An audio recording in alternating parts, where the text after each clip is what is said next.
As of June 2009, Whole Planet Foundation is empowering the poorest of the poor through microcredit in 15 countries that supply Whole Foods Market stores with products, like here in Guatemala where Allegro sources coffee.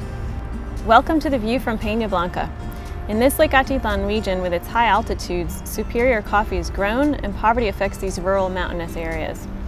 The Whole Foods Market Team Member Volunteer Program for Guatemala is located here so that team members can spend a month to witness microcredit in action and provide community service. Team members get to work on 3 programs: school meals, education, and carbon-efficient stoves. Team members provide meals for the Mayan children, teach them literacy skills, and build stoves for the families that send their kids to the school. There is an international expedition company that runs the day-to-day operations on the ground, so we'll hear from Global Vision International's Project Director Alton Grameen, who's giving a team member orientation.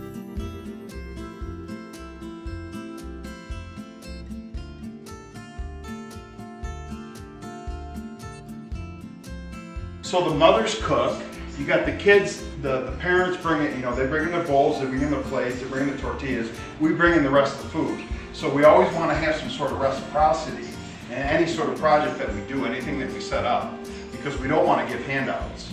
And obviously the child, that could actually be the child's only meal of the day. Yeah. But they've got to have come to school to get that food. So they're actually getting an education. So it is dangling the carrot quite a lot, saying, right, okay, right, if you want the food, you've got to come to school. And it's worked, and we've seen it. We've seen this throughout, through South America, everywhere. All the projects. Yeah. Exactly. Yeah. We work mainly with indigenous populations, and with the indigenous populations, sometimes they're a little bit indifferent towards foreigners. So as far as the trust factor, we source all this stuff from these communities. I mean, a lot of these people that we buy these products from actually come from the community that we work in. So we're not only feeding the kids, we're putting money back into the economy of the Department of Sololá. So, but the majority, I would say, would have nothing, and that their first meal of the day would be the fruit that we give out during snack time. Another objective, of course, is just the education of it, and just to try to teach these kids what a balanced diet's about, and try to introduce them to different types of foods and vegetables. To see the kids, how their work in the classroom has improved because of the food, and just see the color of their face, and just putting weight on, Probably makes them feel better about themselves. and it just, you can tell. Yeah, because you can't, I mean, imagine going to school without breakfast or without having lunch. I mean, how are you going to concentrate? How are you going to learn? So basically, that's the big thing. That's the big connection with that.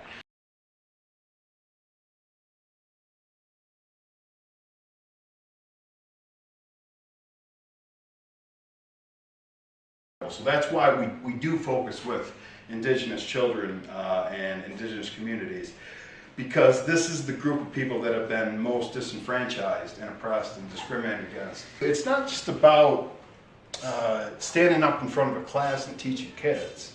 We want to try to give the kids confidence and self-esteem.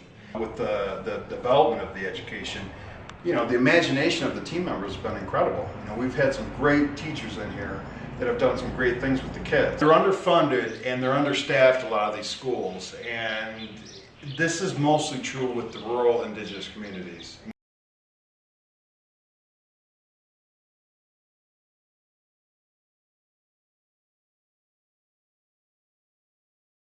They just cook on the floor, really, and it's first of all, it's dangerous. You got little kids running around or whatever. But from the time that they're newborn infants, they're breathing that smoke in, and it's just incredibly toxic. So respiratory illness is incredible here. Mucha enfermedad, y a la vez con padres y madres de familia con una edad de 35 a 40 ya casi ya no mira por el humo. So the volunteers help out in a lot of different ways with the stoves, and one of the big things, even before the work starts, is just to be in the community and to see where the people live and to see the conditions that the people live. And then we mix cement, we lay block, we lay brick, and then the final stages of the stove, it's called the plancha, and those are the burners. That's the big metal plate, yeah. And then of course the chimenea. The chimney goes up, and then that's it.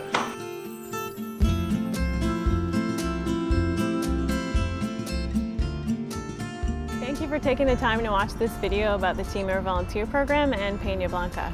The People here are working really hard to change their community, and together we can all get involved to help them realize their dreams.